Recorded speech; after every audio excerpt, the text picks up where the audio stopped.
it's Trace Adams. Today is Thursday. We're going to be back Friday, 2 o'clock Eastern. Next comp release, Thursday's freebie comes on the College Hardwood in just a moment. The Golden Nugget Hotel and Casino is the official sponsor of the website. Make sure you take a look at the link. Make sure you check out the Golden Nugget Hotel and Casino. And make sure that the next time you're in Las Vegas, you make your reservation for the Golden Nugget Hotel and Casino. All right, a rough Wednesday evening. No two ways about it. 0-3 last night. We were riding high, and we came into the night up over 7,000 units of profit for a 20-day span, and we end the night plus 4,900 units of profit the last 21 days. Still solid, not going to snivel about it, as over the last 3 weeks, $1 a unit, you're up close to $5,000. We're going to add to it tonight. You know we always bounce back.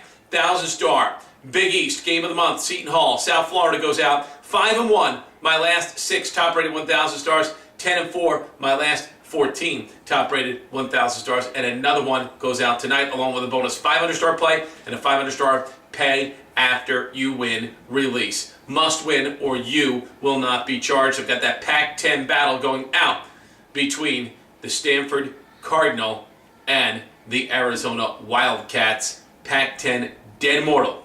Must win or you will not be charged. 3 plays, 3 winners for Thursday. Online right now as we add to the 4,900 units of profit. Your comp winner tonight, take UCLA plus a couple of points at Oregon. Don't trust this Ducks team at all, and UCLA starting to play a little bit better. UCLA going to D them up. UCLA going to stay inside the number. UCLA going to get the cover. Go with the Bruins tonight. UCLA, your comp winner for Thursday. We've got you Friday, 2 o'clock Eastern. As always, Trace Adams, dead serious about winning.